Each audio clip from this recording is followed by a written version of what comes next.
at the beginning of the summit, where for the first time ever since the adoption of the United Nations Climate Convention, parties agreed to introduce the loss and damage funding as an agenda item. This agreement was reached after intense negotiations to have loss and damage as an agenda to discuss whether rich polluting nations should compensate poor countries who pollute less but are most vulnerable to climate change effects. Parties agreed to discuss funding agreements, but with a final decision to be taken no later than 2024.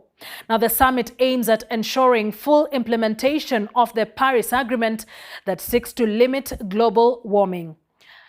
Now, in the United Nations climate talks, loss and damage refers to the destructive impacts of climate change that cannot be avoided either by mitigation or adaptation. Developing nations, including Africa, have been pushing for compensation from wealthier nations because of how their higher contribution to carbon emissions disproportionately affects them. Now, extensive floods, tropical cyclones, and prolonged droughts are among the devastating effects of climate change witnessed in climate-vulnerable countries. Over 7,000 natural disasters were recorded between the year 2000 and 2020, impacting over 4 billion lives globally and causing almost $3 trillion in economic losses. Now, the United Nations appeal for needs in extreme weather-related emergencies has increased by 800% over the last 20 years. The African Development Bank says that the continent is losing between 5% and 15% of its growth in gross domestic products per capita each year because of climate change. Climate-vulnerable countries are now pushing for a loss and damage finance facility. It is estimated that $290 billion to $580 billion will be needed every year for climate-vulnerable countries by 2030. And joining us now for this conversation is Dr. Olasunkanmi Habeeb Okunola, who is a disaster risk reduction and climate change adaptation specialist, as well as Olivia, who's the director of climate legal and adjunct senior lecturer at the University of Cape Town. Ladies, gentlemen, thank you very much for joining us here on The Breakdown. Welcome to the show. Good morning. Now, one of the things climate-vulnerable countries are pushing for at the ongoing COP27 conference is funding for loss and damage. Why is this fund important? I'll start with you, Olivia. It's a good question. We've seen a lot of funding flowing towards mitigation and adaptation over the years, but as the severity and frequency of climate change impacts have been increasing worldwide, we've seen floods in Nigeria and Pakistan, for example, and hurricanes elsewhere. Countries are looking to their national fiscuses to help them out and provide disaster relief funds, but they're also ill-equipped as a result of the pandemic and the ensuing debt crisis that has followed. Countries are looking for money to help respond to climate change impacts, which is what people would typically call the losses and damages associated with climate change. So it's not just about mitigating and avoiding climate impacts, it's also about the costs of responding to the impacts once they occur. Dr. Okunola, one of the biggest questions right now is whether loss and damage is a liability or compensation, and is it only just a moral question? From where you sit, how would you describe this? Apparently, it is the issue of liability and compensation, because loss and damage disproportionately affect vulnerable groups, those on the front lines of the crisis, who have contributed the least to climate change and are least equipped to respond. Increasingly, many countries are experiencing climate impacts that are impossible to adapt to, leading to permanent loss and damage. For example, those in the Pacific who face the growing risk of being forced to flee or abandon their homes due to rising sea levels and destructive storms, or the Pakistan recent flood event and what is actually happening in Nigeria now. Well, A bittersweet moment, as I said, it was for especially African and developing countries at the ongoing conference, where at least finally loss and damage was included as an agenda item on the program at COP27. But the final decisions will not be made immediately. They've said that it will be done before 2024. Maybe your immediate reactions to that decision? Do you feel like we have made headway as developing countries in pushing for this? Olivia? It's good in the sense that we have a foot in the door.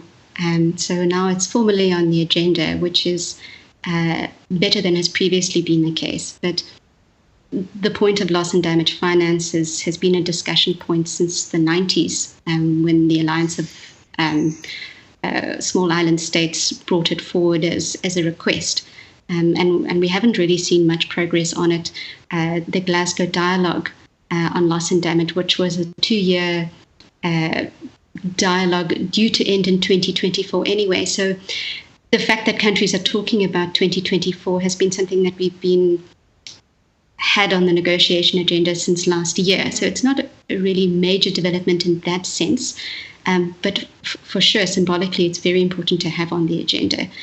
If developed countries do agree to dedicated finance, does this mean that they could be potentially opening the doors to seemingly endless litigation against them for limitless liability for climate change damages? Okunola, a number of people feel that postponing the final decision to before 2024 is just kicking the can down the road, that will not be committing to anything during this conference. How do you feel about the decisions that have been made so far about loss and damage financing at COP27?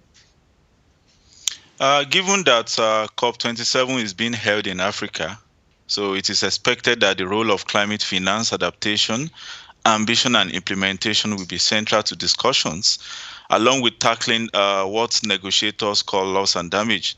So it is expected that the parties will make decisions in Egypt that support the rapid implementation of real climate action to address loss and damage. Great. Stay with us. We want to look at something else that's very important as the COP27 summit continues. Top of the agenda is keeping global temperatures from rising to catastrophic levels. However, this rise is not new and has been happening for the last 2 centuries at the very least. The BBC's Shiro Morioki explains the significance of the 1.1 degrees. According to a report by the Intergovernmental Panel on Climate Change, the Earth's temperature has risen by 1.1 degrees Celsius since the beginning of industrialization in 1750. However, most of this has happened within the last 100 years. For the last 50 years, global temperatures rose at an average rate of about 0.13 degrees Celsius per decade. In the next 20 years, scientists project that global average temperatures will rise by around 0.2 degrees Celsius per decade. What have the consequences of this rise been? Well, the most obvious one is extreme heat and drought. But there have been other effects seen around the world. Since the year 2008, floods and storms have forced over 20 million people a year from their homes. Crop productivity in Africa has shrunk by 33% since 1961. Higher temperatures have also led to the spread of vector-borne diseases such as West Nile virus and malaria, and waterborne diseases like cholera. Climate change is also harming ecosystems. For instance, the current drought in Eastern Africa has led to the deaths of thousands of animals in the wild. And half of the global population faces water insecurity at least 1 month of the year. According to scientists, the worst is yet to come. Global temperature is projected to warm by about 1.5 degrees Celsius by 2050 and 2 to 4 degrees Celsius by the year 2100. Let's break this down. If global temperatures go up by 1.5 degrees Celsius, this is what we have to look forward to. First, an additional 350 million people will experience water scarcity. 14% of species on land will be at high risk of extinction. Most glaciers will be lost or greatly reduced in size. If global temperatures increase beyond 1.5 degrees Celsius, things start to look even dicier. At that level, we will begin to see irreversible changes to the Earth's climate. We will see stronger storms, longer heat waves and droughts, more extreme rains, rapid rises in sea levels, a rise in heat-related deaths, and inevitably a steep rise in food insecurity, hunger, and malnutrition. Even with the current combined pledges of all 193 signatories of the Paris Agreement, the planet is on track for an increase of 2.5 degrees Celsius by the year 2100. Right, and we're back with our panelists, and I'll start with you, Dr. Okunola. Scientists say that once global temperatures rise above 2 degrees Celsius, we'll start to see catastrophic effects on the planet. Could you tell us more about these effects and what are we likely seeing in the coming decades? This means that air pollution will be worsened. There will be higher death rates due to extreme events, especially among the vulnerables, that is the children, the elderly, low-income communities and minorities. And there will be more frequent extreme events. Take, for instance, Pakistan has experienced both extreme heat and devastating flood this year. And also, several African countries, including South Africa, Nigeria, and some other West African countries have been displaced by extreme flood event this year. At the same time, the East African region from the northern part of Eritrea through Ethiopia and Djibouti to the southern tips of Kenya and Somalia are facing what we call an unprecedented drought. Olivia, I wonder, is industrialization the only thing to blame for global temperatures rising? For sure, we know that historic levels of greenhouse gases have increased and started to peak as soon as the industrial era started more than 100 years ago. And as countries have pursued a carbon-intensive development pathway, those trends have continued to increase over the last decade. The average African consumes the same amount of, or has a similar carbon footprint to a fridge in the US. So there's a huge disparity between the type of carbon footprints we'll see in the developed and the developing world. Hence, a lot of global tension around which countries are expected to take the lead when it comes to greenhouse gas emissions reductions. Well, ladies and gentlemen, thank you very much for making time for our show here on The Breakdown. We now take a short break. When we come back, we look at the impact of drought where thousands of animals have died on the continent. Don't go too far.